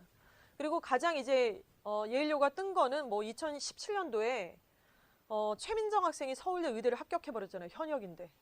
한가람도 못한 거를. 진짜. 진짜 뭐 웬만한 학교들이 못하는 걸 한 거죠. 진짜로. 그래서 이제 그 이후에 2018년도에 우리 이수진 선배가 또 연이어서 서울대 의대를 현역으로 합격을 해버렸습니다. 둘 다 예일여고의 유명한 조명이라는 동아리 출신이고요. 이제 각 대학에서는 조명이라는 동아리의 존재와 예일여고라는 학교의 존재를 다 알아버린 거죠. 그러니까 굉장히 의미 있는 사건이었어요. 그거 자체가. 자, 그리고 이제 아시는 것처럼 여학생이 갈 만한 고등학교가 그렇게 많지가 않아요. 뭐 남학생 입장에도 마찬가지겠지만은. 그래서 특히 이제 이과 문과로 좀 나눠지기도 하지만은 이과 학생이 난 남녀공학 가면 약간 분위기 탈 것 같은데 여고를 진학을 해야 되겠다라고 했을 때 선별할 수 있는 학교가 별로 없으시죠. 일단 이대부고가 제껴지고 이화여고는 문과학교라는 색깔이 강하고 그러면 아마 예일여고랑 선정과중 둘 중에 선택을 하셨을 거예요. 근데 선정과중은 이제 남녀공학이기도 하고 예일이 워낙 실적이 더 좋다라고 하니까 이렇게 실적을 쫓아서 오시는 경우가 많다 보니까 은평구 쪽에서만 지원하는 게 아니라 마포나 종로 쪽에서도 굉장히 많이 오게 되고요. 또 역으로 예일여고에서 있다가 이거 좀 내신이 정말 노답이다 싶어가지고 이대북으로 역전한 가는 경우들도 좀 있습니다. 더러 제가 아는 학생만 한 2~3명 정도 있었고요. 일단 다 나머지는 알고 계시는 내용이라고 보면 될 것 같아요. 자, 그러면 3페이지를 좀 보시면서요. 2019년도 그 인원수를 좀 같이 한번 보도록 하겠습니다. 1학년이 324명이었어요. 작년 기준. 비슷하겠죠? 334명, 333명이니까 330명에서 왔다 갔다 하는 그 정도 어떤 인원이라고 보시면 되고 되게 많은 인원도 아니고 되게 적은 인원도 아니에요. 동명여고에 비하면 좀 적은 편이고 그리고 뭐 은평고나 뭐 이런 데 가재울이나 뭐 이런 데에 비하면 좀 많은 편이고 적절한 숫자라고 좀 볼 수가 있습니다. 이러다 보니까 4%까지가 1등급이잖아요. 그러면 전교 몇 등까지 들어야 얘가 1이 나오느냐면 13등까지겠죠. 13등. 이런 얘기 많이 합니다. 선생님 저 2등급 중에 1등 했어요. 그냥 1등급 중에 꼴등하지. 2등급 중에 1등 했어요가 되게 많아요. 3등급 중에 1등 했어요. 막 이런 얘기도 많고. 그래서 등급 컷에 대한 인지가 좀 있어야 돼. 한 문제만 더 맞췄으면. 예를 들어 아까 능률복화에서 그 문제를 혹시나 틀렸다면 그것만 안 틀렸으면 너는 1등급의 꼴등이 될 수도 있었을 텐데. 이제 이런 등급이 있습니다. 2등급 경우는 이제 36등까지 혹은 37등까지가 2등급 컷에 이제 자리를 잡고 있다. 이렇게 보시면 되겠고 여기 평균 점수가 있으시죠? 평균 점수는 수학이 좀 깨져. 59.3점이 평균 점수고요. 영어는 71.7, 국어가 70.3인데 이거는 이제 학교 알림이라고 네이버에 딱 치시면 학교 알림이가 딱 사이트가 뜹니다. 그럼 예일여고라고 그냥 딱 치시면 로그인 안 하셔도 돼요. 비번 같은 거 필요 없고 그냥 딱 치시면 그 학교의 전년도에 내신의 그 평균 점수, 표준 편차 이런 것들이 다 뜨는데 1년에 2번 업데이트가 돼요. 6월에 한 번, 12월에 한 번, 2번이 됩니다. 12월에 된 것들을 기준으로 저희는 이제 만든 거라고 보시면 돼요. 근데 여기 허수가 있어요. 뭐냐면 이건 지필고사만 한 게 아니에요. 수행평가랑 합친 거잖아요. 그래서 실제로 1학년 중간고사를 딱 보고 나면 수행평가랑 합치지 않은 그런 점수만 봤을 때 평균 점수는 영어가 71.7이 아니에요. 50점대예요. 50점대. 수학은 더 낮아요. 40점대고. 그러니까 평균 점수가 굉장히 낮아요. 수행평가는 아시다시피 기본 점수라는 게 높잖아요. 그거랑 합쳐가지고 이 정도 나온 거고 그러니까 실제로 아까 제가 말씀드린 것처럼 영어 내신에 뭐 20점대도 있고 30점대도 있다 그러면 아유 웬일이니 대박이다. 아유 웬일이니 막 엄마가 애랑 막 이러시는데 남의 집 얘기가 아닐 수도 있어요. 그게 점수가 그 정도로 60점대 상당히 많고 70점대 상당히 많습니다. 그래서 왜 그러냐면 아까 말씀드린 것처럼 굉장히 현타가 올 만한 간접 연계 문제들이 좀 많다. 이런 말씀을 좀 드렸고요. 예일여고는 타 학교에 비해서 그거 아시잖아요. 그 대학이 고등학교를 필터링을 하나요, 안 하나요? 완전합니다. 나중에 이제 원서를 6개를 딱 쓰실 때 진학사나 UA 딱 들어가셔서 뭐 안정은 탁 쳐갖고 이제 이름을 써요. 그래가지고 원서를 탁탁탁탁 치면은 예일여고 그럼 점수가 한번 뿅 하고 올라올 거예요. 5점 만점에 3.5라고 나올 겁니다. 5점은 어디냐? 하나고, 민사고, 용인외고. 그러니까 예일여고가 한 4나 4.5라고 혹시 착각하셨다면 굉장한 착각이시죠? 그냥 3.5예요. 명제는 몇 점이냐? 그냥 3이에요. 그러니까 여기서 볼 수 있는 게 뭐냐면 진학사나 UA가 그냥 아무렇게나 때려 맞춘 게 아니라 학교 알림이 사이트에 들어갔을 때 평균 점수가 나오고 표준 편차가 나오잖아요. 그랬을 때 학교 레벨이 나오는 거예요. 그래서 그런 것들을 통해서 이제 대학들은 내신을 똑같이 바라보고 있지 않다라는 거고, 거기에 따라서 이제 주관적 평가를 하고 있는 게 학생부 종합전형이라고 보실 수가 있겠죠. 제가 이 말씀을 왜 드리냐면, 여기 있는 평균 점수는 지필고사가 아니다. 그래서 조금 더 낮을 수가 있다. 지난번에 이주와 갔더니 여기 영어가 평균이 71.7이랬는데 이놈아, 아유 이 새끼야 너 63점이 뭐야, 내가 지금 학원비가 얼마인데, 이렇게 보시면 안 된다는 거죠. 지필만 했을 때는 이보다 10에서 15점이 더 낮아질 수 있다는 거 말씀을 좀 드렸습니다. 2학년이 되니까 막 과목이 복잡해져 버려요 지금, 그쵸? 2학년이 되면 문학과 고전, 영어 1과 영미문학, 수학 1과 확통과 기하 막 이렇게 뜹니다. 이거는 보셔서 아시겠지만 굉장히 최근에 업데이트된 자료라는 걸 아시겠죠? 왜냐? 선택 과목이 발생하게 된 첫 해 아닙니까 지금? 2학년 올라가는 애들이요, 그렇죠? 그래서 걔네들부터가 지금 이제 선택 과목이라는 게 열리다 보니까 2학년에는 영어가 영어 하나가 아니에요. 영어 1, 영미문학 이렇게 이제 나눠져서 등급이 매겨진다, 이렇게 보시면 되겠죠. 자랑인데요. 영미문학 예일여고 2학년에 영미문학 전교 1등, 영어 1의 전교 1등, 1등급의 60%는 다 이주학원 출신입니다. 이름도 다 기재가 될 수 있고요. 자, 한 장을 넘겨보시면 올해의 실적을 좀 보시겠습니다. 학교에 기재가 돼 있어서 아마 보신 분들이 많이 있으실 거예요. 올해 서울대 지금 4명 수시만, 정시까지 아직 기회가 안 됐고요.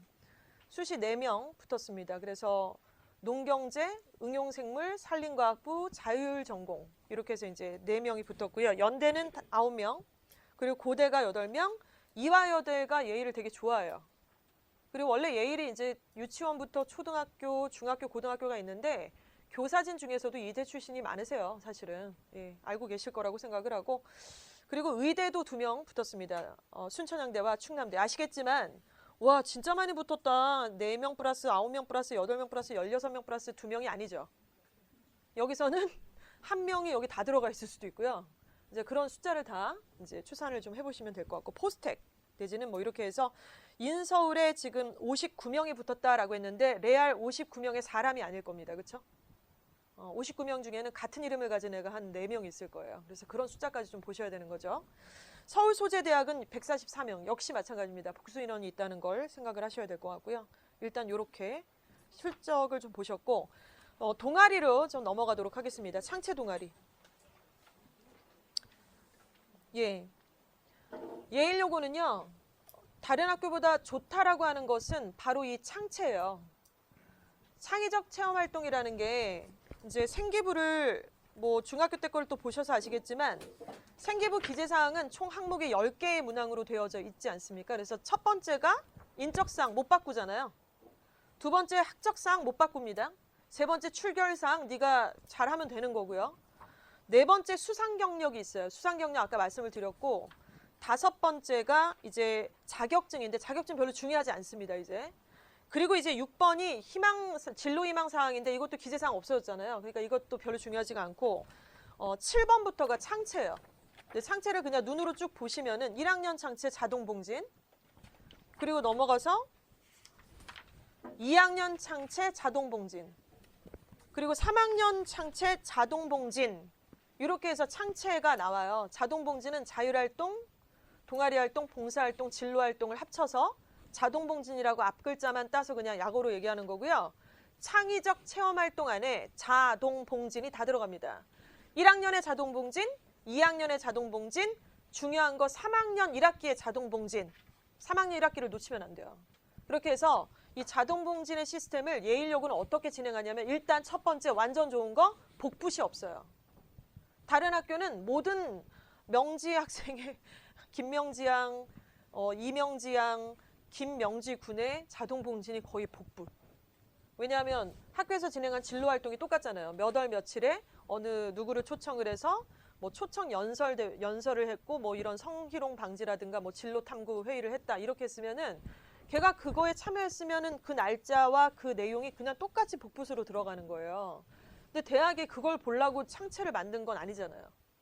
그러니까 대학이 보고 싶은 건, 예를 들어 우리 이 예일 양의, 예일여고에 다니는 이 예일 양의 얘만의 창체를 보고 싶은 거예요. 그래서 얘가 느끼고 얘가 배운 거, 얘가 새롭게 알게 된 점, 그리고 방향성 이런 것들을 보고 싶은 건데 정말 예일여고 선생님들은 너무너무 열심히 써주세요. 그거를. 그래서 한 4, 5년 전만 해도 점수권대대로만 써주셨습니다. 그때는 세종반이라는 반이 있었어요. 그래서 이게 한번 걸려서 이제 없어졌잖아요. 누가 신고했어. 그래가지고 한 2년 전에 없어졌어요. 그게. 공부 잘하는 반, 세종반.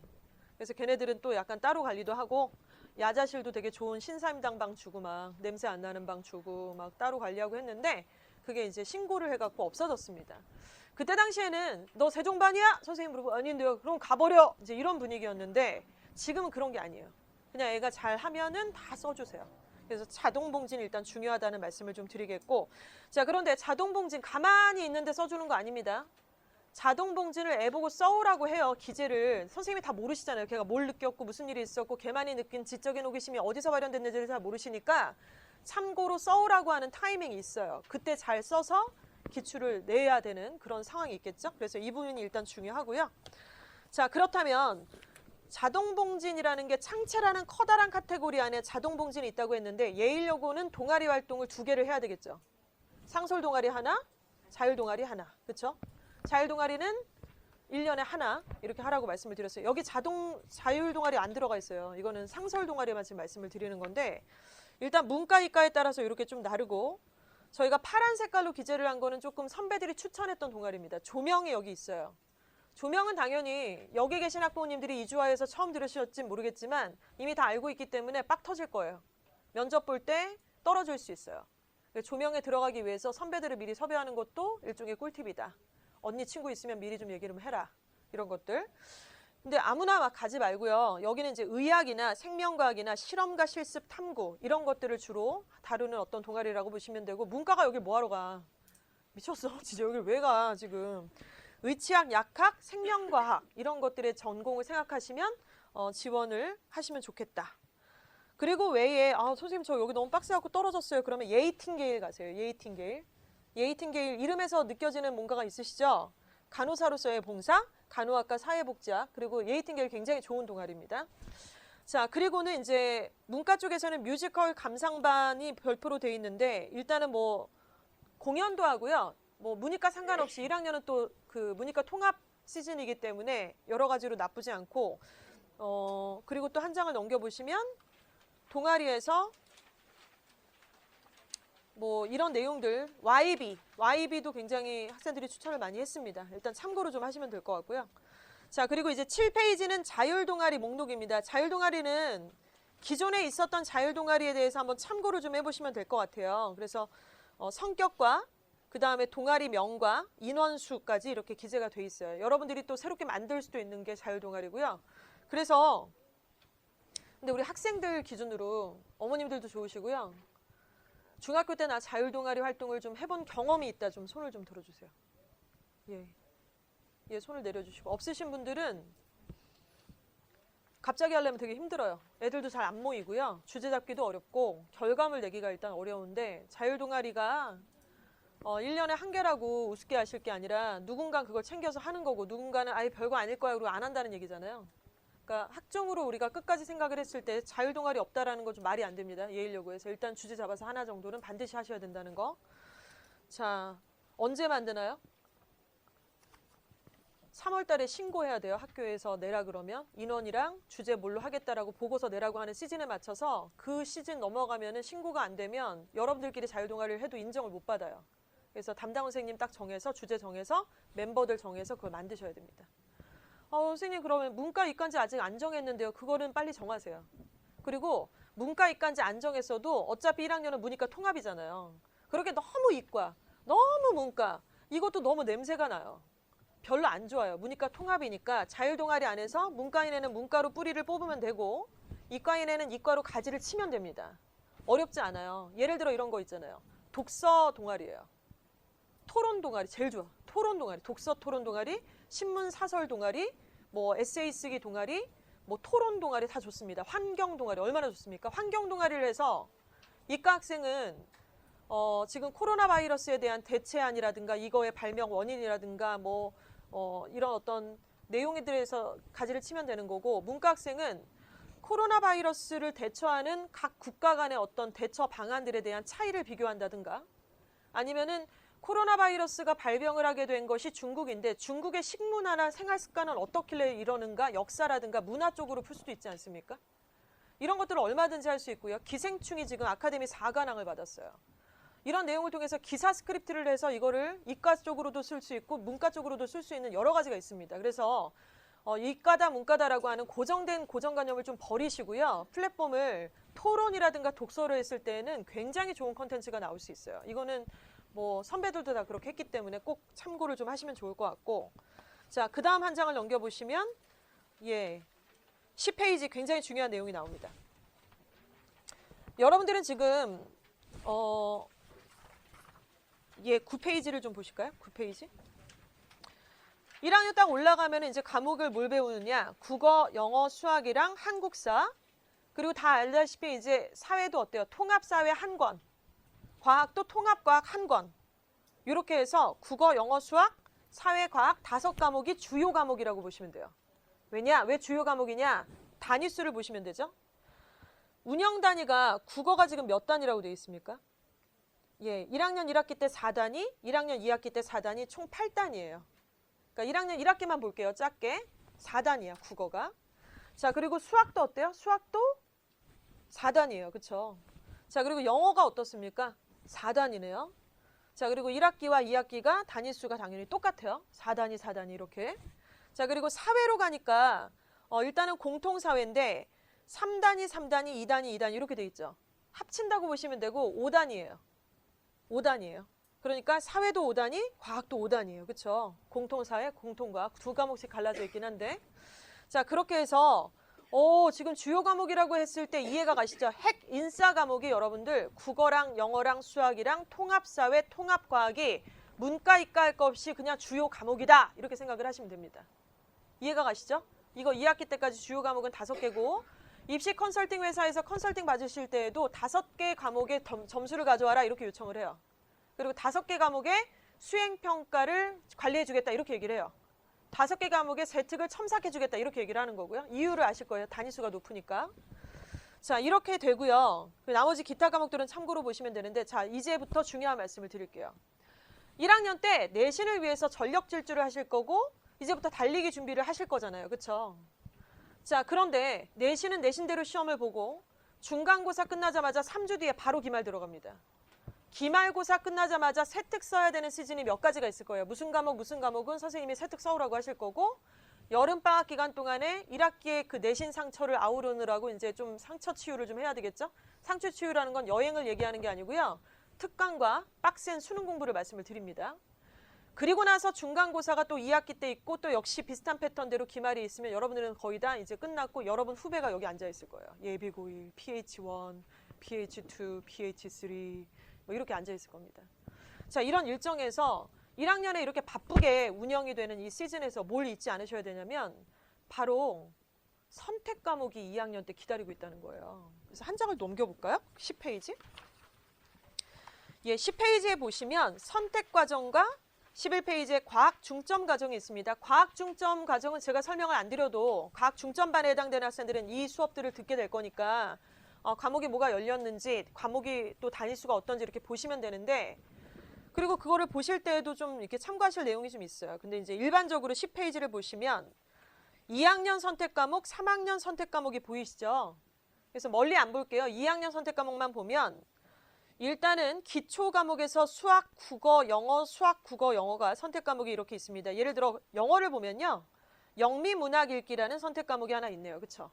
그리고 2학년 1학기 때 지금 2단위로 책정이 되어 있습니다. 그리고 2학기 때는 진로 전문 과목이라 그래서 심화 영어 독해 과목이 하나 또 열립니다. 그렇죠?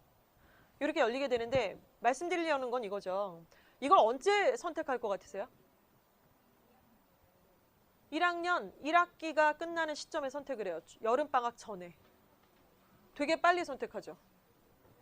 근데 그것도 그렇잖아요. 갑자기 애들이 어느 쪽으로 막 몰려있으면 반배정이 안 돼요. 이게 현실적으로 굉장히 그 물리적 한계가 있지 않습니까? 교실 배치라든가 담당 교사에 대한 배정이라든가 또 인원수가 너무 적었을 때는 내신 산출이 어렵기 때문에 그런 부분까지도 어려운 부분이 좀 있어요. 그래서 미리 이제 확정을 하는 거고 동명 같은 경우는 아예 그 선택 과목을 선택의 기준을 주지 않으셨더라고요. 그냥 그대로 이렇게 올라가고 사회 과목만 선택하게 하시더라고요. 지금 학교마다 운영 방법이 다 달라요.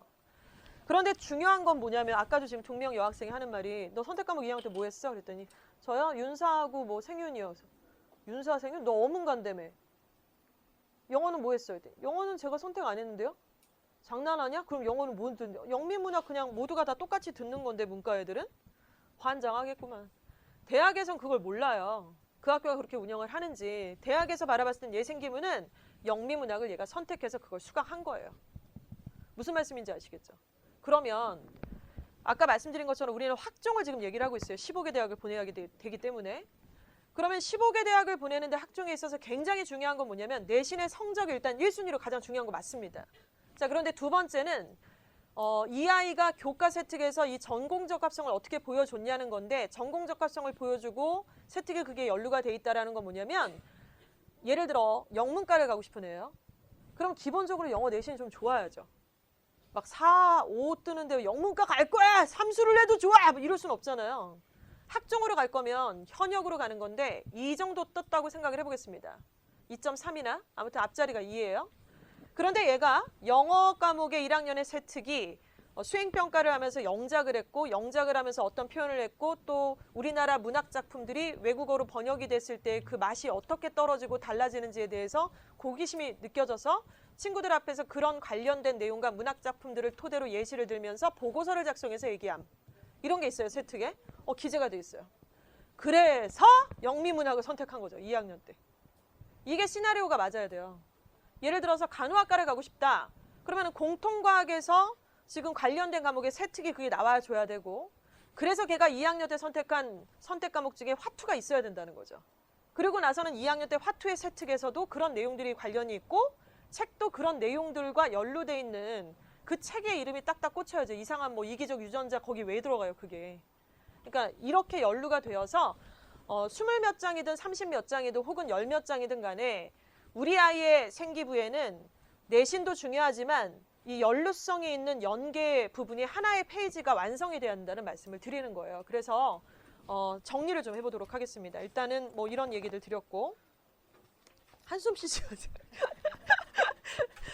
네, 그리고 12페이지로 가면 예일여고 교내 프로그램에 프라이드라고 있습니다. 정은이는 언니한테 들었지? 언니한테 들었지? 프라이드. 예일여고는 예일 프라이드라는 프로그램이 굉장히 잘 되어져 있어요. 얘는 지금 보면 인성, 소통, 창의, 진로, 체험인데 이거 상입니다. 상. 그래서 수상 실적에서 예일 프라이드 상이라는 게 굉장히 많이 올려 있었는데 지금 우리 2023년도에 대학을 갈 우리 예비고일 예일러들아 너희들은 기재사항을 수상을 하나밖에 못하잖니? 한 학기에? 그래서 예일 프라이드에 안 나갈 거니? 예일 프라이드 무조건 나가셔야 돼요. 예일 프라이드가 나가서 상 타기 겁나게 빡세요. 그래서 제 생각에는 이거 학교에서 이번에 바꾸실 것 같아요. 아무래도. 왜냐면 어차피 수상 실적은 하나밖에 안 올리니까 예일여고 선생님들이 얼마나 훌륭하시고 노력을 많이 하시는데 수상 때문에 이거를 계속 하거나 혹은 줄이실까요? 진로활동으로 바꿀 수 있잖아요. 이거를. 자율활동으로도 바꿀 수 있고. 그래서 이건 학교 활동이었기 때문에 그래서 예일 프라이드 관련된 학교의 일정이 짜져진다 그러면 무조건 본인은 참여를 해야 된다. 수상을 위해서도 자동봉진 중에 자율활동과 진로활동을 위해서도 반드시 들어가야 된다. 이거를 꼭 기재를 하셔야 됩니다. 자, 그리고 13페이지는 이제 뭐 영어 내신 난이도는 제가 더 자세한 자료를 드렸기 때문에 참고하시면 되겠고요. 예, 조금 빠르게 한다고 했는데 일단 이렇게 해서 진행을 좀 마치려고 하는 상황이고요. 무엇보다 뭐 다른 말씀 멋있게 드리고 싶은 마음도 있지만은 저도 이제 아이를 둘을 키우고 입시도 치러보고 또 중학생 둘째도 있고 이제 이렇게 되는데 학부모님들의 마음이 어떠실지가 너무 공감이 많이 돼요. 그리고 이제 저는 항상 이렇게 생각합니다. 대한민국에서 제가 사교육에 종사하면서 밥 먹고 살잖아요. 여기서 되게 똑바로 정신 차려야 된다고 생각하고 일단 장난은 없습니다. 그리고 모든 우선순위에서 대한민국에서 사교육인데 더군다나 고등부고 대입이에요.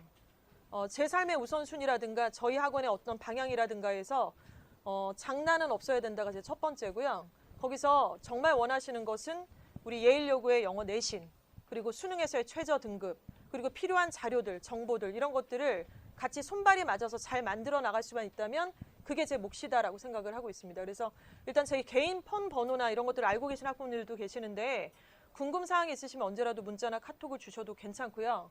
모르시면 뭐 전화 학원으로 하셔서 저를 이제 요청을 하셔도 좋고, 그리고 다 아시겠지만 이제 구산역으로 이사 계획이 좀 있어요. 인테리어가 이제 어제부터 좀 들어갔고요. 조금 장소 섭외가 늦어가지고 아무튼 3주간의 인테리어 공사를 끝내고 예정으로는 3월 2일부터 일단은 그쪽으로 이제 수업을 진행할 예정입니다. 학생들이 아무래도 좀 오기가 용이한 어떤 위치에 있고요. 위치는 BYC 건물 아시죠?